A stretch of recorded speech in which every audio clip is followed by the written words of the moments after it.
Learn Commerce. Please like, share and subscribe. Hi all, welcome to the class. Today's topic, customer of a bank. ബാങ്കിനെ സംബന്ധിച്ച് അതിൻ്റെ customer ആരാണ്, ഇതാണ് ഈ ക്ലാസ്സിൽ നമ്മൾ ഡിസ്കസ് ചെയ്യുന്നത്. First, who is a bank customer, ബാങ്കിനെ സംബന്ധിച്ച് കസ്റ്റമർ ആരാണ് എന്നാണ്. First, the term customer of a bank is not defined by the law. ഇപ്പോൾ ബാങ്കിങ് റെഗുലേഷൻ ആക്ട് അങ്ങനെ ഒരുപാട് ആക്ടുകളുണ്ട്, പക്ഷേ ഒരു ലോയിലും തന്നെ കസ്റ്റമർ ആരാണ്, ബാങ്കിനെ സംബന്ധിച്ച് കസ്റ്റമർ ആരാണെന്നുള്ളത് ഡിഫൈൻ ചെയ്തിട്ടില്ല. Ordinarily a customer is someone who has an account with the bank. Ordinary ആയിട്ട് പറയുകയാണെങ്കിൽ ബാങ്കിൽ അക്കൗണ്ട് ഉള്ള ആളാണ് ബാങ്കിൻ്റെ customer. According to the verdict of courts in India, in order to constitute customer, a person should satisfy the following two conditions. അപ്പോൾ നമ്മൾ already പറഞ്ഞു, ബാങ്കിൻ്റെ കസ്റ്റമർ ആരാണെന്ന് ഒരു ലോയിലും എവിടെയും ഡിഫൈൻ ചെയ്തിട്ടില്ല.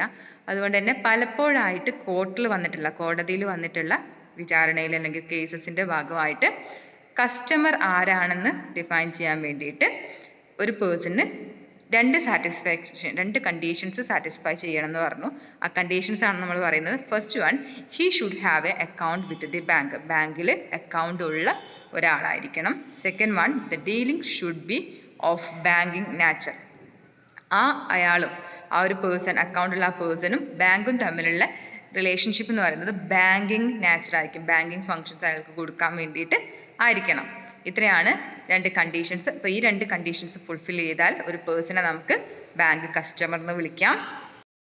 Next one, right of a bank customer. ഒരു person bank customer ആവുന്ന സമയത്ത് അദ്ദേഹത്തിന് കിട്ടുന്ന റൈറ്റ്സ് എന്തൊക്കെയാണെന്ന് നോക്കാം. First one, right to fair treatment. ഇപ്പോൾ ബാങ്കിൽ വരുന്ന ഓരോ കസ്റ്റമറെയും ബാങ്ക് ഫെയർ ആയിട്ട് ട്രീറ്റ് ചെയ്യണം, എല്ലാവരെയും ഒരുപോലെ ട്രീറ്റ് ചെയ്യണം. അപ്പോൾ ജെൻഡർ, ഏജ്, റിലീജിയൻ, കാസ്റ്റ് ഈ രീതിയിൽ ഒരിക്കലും കസ്റ്റമേഴ്സിനെ ബാങ്ക് ഡിസ്ക്രിമിനേറ്റ് ചെയ്യാൻ പാടില്ല. Next one, right to transparency, fair and honest dealing. Means ബാങ്കുമായിട്ട് ഡീൽ ചെയ്യുന്ന സമയത്ത് വളരെ ട്രാൻസ്പെറൻ്റ് ആയിട്ട്, ഫെയർ ആയിട്ട്, ഹോണസ്റ്റ് ആയിട്ടും വേണം ഡീലിങ്സ് ഉണ്ടാവാൻ വേണ്ടിയിട്ട്.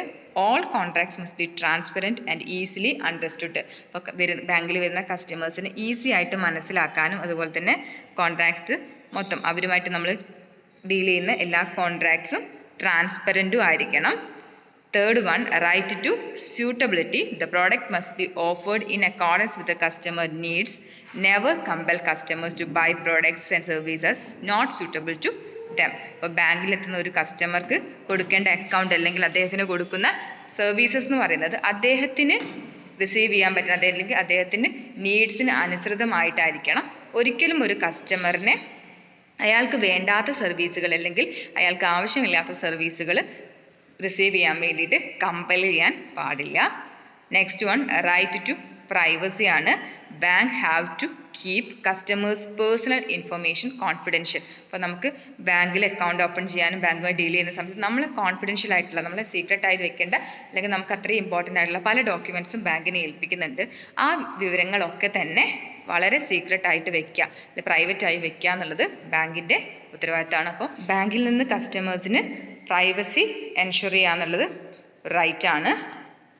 ഇത്രയാണ് rights of a bank customer. Right to fair treatment, right to transparency, right to suitability, last one right to privacy. Next one, who can become a customer of a bank. ഒരു ബാങ്കിലെ customer ആവാൻ പറ്റുന്ന ആളുകൾ ആരൊക്കെയാണെന്നുള്ളതാണ്. First one, ordinary customers ആണ്. Resident individuals who have completed 18 years of age. അപ്പോൾ 18 വയസ്സ് പൂർത്തിയായിട്ടുള്ള ഇന്ത്യയിൽ ജീവിക്കുന്ന ആളുകളെയാണ് റെസിഡൻറ്റ് ഇൻഡിവിജ്വൽസ് ആണ് ഓർഡിനറി കസ്റ്റമേഴ്സ്. അവർക്ക് ബാങ്കുമായിട്ട് ഡീൽ ചെയ്യാൻ അല്ലെങ്കിൽ ബാങ്കിൻ്റെ കസ്റ്റമറായി മാറാൻ കഴിയും.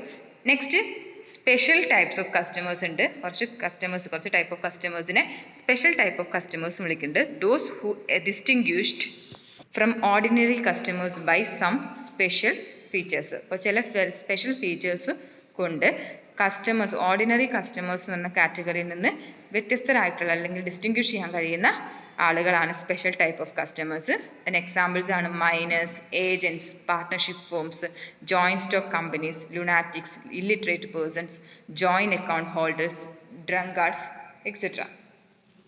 അപ്പോൾ ബാങ്കുമായിട്ട് കസ്റ്റമർ റിലേഷൻഷിപ്പ് മെയിൻറ്റെയിൻ ചെയ്യാൻ കഴിയുന്ന ആളുകളാണ് ഓർഡിനറി കസ്റ്റമേഴ്സും അതുപോലെ തന്നെ സ്പെഷ്യൽ ടൈപ്പ് ഓഫ് കസ്റ്റമേഴ്സും. അപ്പോൾ next special type of customers എന്താണെന്ന് നോക്കാം. A banker has to open and operate accounts for different types of customers such as individuals, partnership firms, joint stock companies, etc. ഒരു banker different types of കസ്റ്റമേഴ്സിനെ അവരുടെ കസ്റ്റമേഴ്സായിട്ട് സ്വീകരിക്കാറുണ്ട്. Accounts operate ചെയ്യാൻ അവരെ allow ചെയ്യാറുണ്ട്. അതിൻ്റെ examples ആണ് ഇൻഡിവിജ്വൽസ്, മൈനേഴ്സ്, പാർട്ട്ണർഷിപ്പ് ഫേംസ്, അങ്ങനെയുള്ള ആളുകളെയൊക്കെ അക്കൗണ്ട് ഓപ്പൺ ചെയ്യാൻ വേണ്ടിയിട്ട് അലൗ ചെയ്യാറുണ്ട്. The capacity of certain parties, അതിലുള്ള ചില പാർട്ടീസിൻ്റെ കപ്പാസിറ്റി എന്ന് പറയുന്നത് ഒരു കോൺട്രാക്റ്റിൽ എൻ്റർ ചെയ്യാനുള്ള capacity, enter into a valid contract is restricted by law. അപ്പം നിയമപ്രകാരം ചില പാർട്ടീസുമായിട്ട് ഡീൽ ചെയ്യുന്ന സമയത്ത് അല്ലെങ്കിൽ ചില പാർട്ടീസുമായിട്ട് കോൺട്രാക്റ്റിൽ ഏർപ്പെടുന്ന സമയത്ത് കുറച്ച് റെസ്ട്രിക്ഷൻസ് നിയമം പറഞ്ഞിട്ടുണ്ടാവും. അത്തരം ആളുകളെയാണ് സ്പെഷ്യൽ ടൈപ്പ് ഓഫ് കസ്റ്റമേഴ്സ് എന്ന് പറയുന്നത്.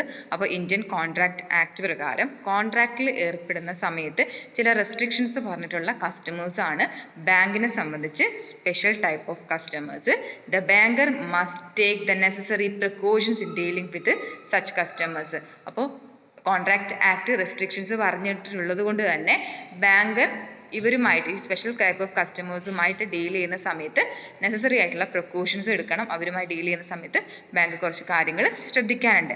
നെക്സ്റ്റ് നമ്മൾ ഡിസ്കസ് ചെയ്യാൻ പോകുന്നത് ഇമ്പോർട്ടൻ്റ് ആയിട്ടുള്ള സ്പെഷ്യൽ ടൈപ്പ് ഓഫ് കസ്റ്റമേഴ്സും അവർ എന്തുകൊണ്ട് ഇമ്പോർട്ടൻ്റ് ആവുന്നു, അവരുമായിട്ട് ഡീൽ ചെയ്യുന്ന സമയത്ത് ബാങ്ക് എടുക്കേണ്ട പ്രിക്കോഷൻസും ആണ്. അപ്പോൾ ആരൊക്കെയാണ് സ്പെഷ്യൽ ടൈപ്പ് ഓഫ് കസ്റ്റമേഴ്സ് എന്ന് ലിസ്റ്റ് ചെയ്യാം.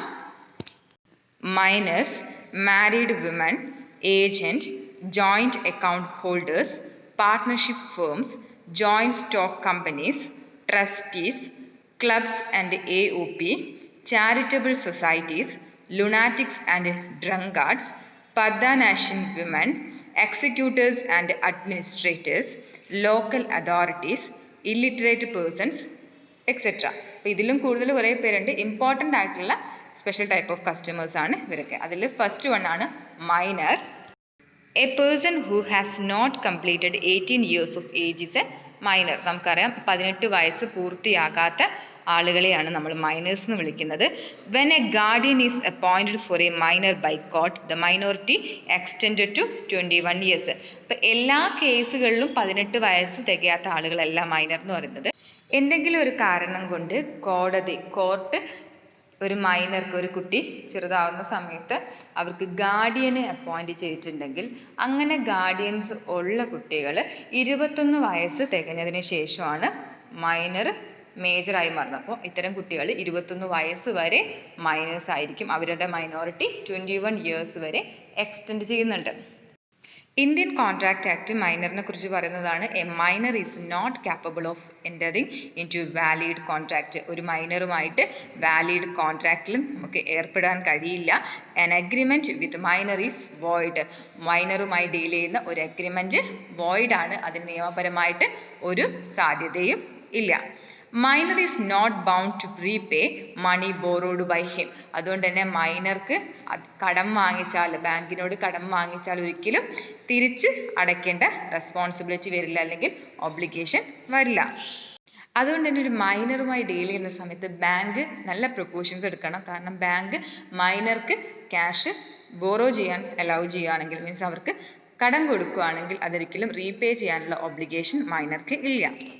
The banker can open an account in the name of minor but should be very careful in dealing with a minor. അപ്പം മൈനർക്ക് ബാങ്കിൽ അക്കൗണ്ട് ഓപ്പൺ ചെയ്യാം, പക്ഷെ അവരുമായിട്ട് ഡീൽ ചെയ്യുന്ന സമയത്ത് ബാങ്ക് നന്നായിട്ട് ശ്രദ്ധിക്കണം. No risk is involved in opening a deposit account. അപ്പോൾ മൈനർക്ക് ഒരു ഡെപ്പോസിറ്റ് അക്കൗണ്ട് ഓപ്പൺ ചെയ്യുന്നു, അത് ബാങ്കിനെ സംബന്ധിച്ച് റിസ്ക് ഇല്ല, അല്ലെങ്കിൽ അത് ചെയ്യാവുന്നതുമാണ്.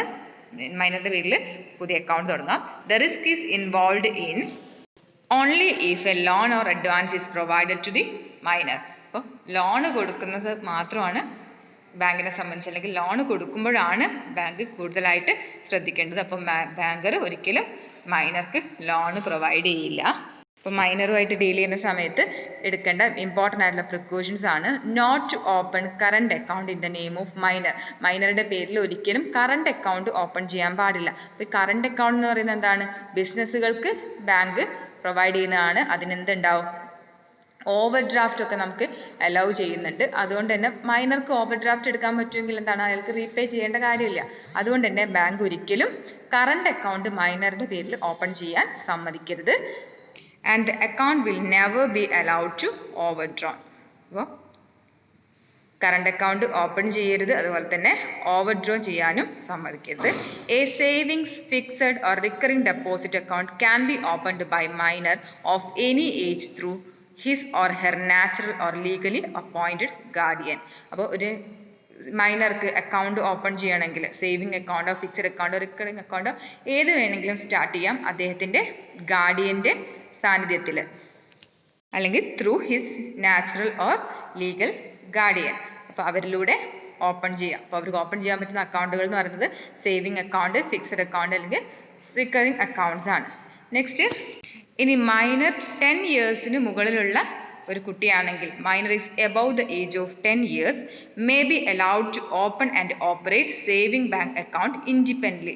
അവർക്ക് എന്ത് ചെയ്യാം, ഇൻഡിപെൻഡൻ്റ് ആയിട്ട്, മീൻസ് ഗാർഡിയൻ്റെയോ അല്ലെങ്കിൽ പാരൻറ്റിൻ്റെ ഹെൽപ്പ് ഇല്ലാതെ തന്നെ ഇൻഡിപെൻഡൻ്റ് ആയിട്ട് അക്കൗണ്ട്സ് ഓപ്പറേറ്റ് ചെയ്യാൻ കഴിയും. In case the minor dies, the balance in the account is allowed to be withdrawn by the guardian. ഇനി ഇങ്ങനെ ഓപ്പറേറ്റ് ചെയ്തുകൊണ്ടിരിക്കുന്ന അക്കൗണ്ടുള്ള ഒരു മൈനോറിറ്റി എക്സീഡ് ചെയ്യുന്നതിന് മുമ്പ് മരിക്കുകയാണെങ്കിൽ അല്ലെങ്കിൽ ഡെത്ത് സംഭവിക്കുകയാണെങ്കിൽ അതിൽ എമൗണ്ടിൽ ഉണ്ടാകുന്ന, മീൻസ് അക്കൗണ്ടിൽ ഉണ്ടാകുന്ന ബാലൻസ് ഗാർഡിയന് വിത്ഡ്രോ ചെയ്യാൻ കഴിയും. ഇത്രയാണ് മൈനറുമായിട്ട് ഡീൽ ചെയ്യുന്ന സമയത്ത് ബേസിക് ആയിട്ട് ബാങ്ക് എടുക്കുന്ന പ്രിപ്പോഷൻസ് എന്ന് പറയുന്നത്. ഇതിലും കൂടുതൽ ഒരുപാടുണ്ട്. അപ്പോൾ ഇത്രയാണ് നമുക്ക് പഠിക്കേണ്ടത്. അപ്പോൾ നെക്സ്റ്റ് ക്ലാസ്സിൽ സ്പെഷ്യൽ ടൈപ്പ് ഓഫ് കസ്റ്റമേഴ്സിൻ്റെ ബാലൻസ് പറയുന്നതാണ്. Thank you.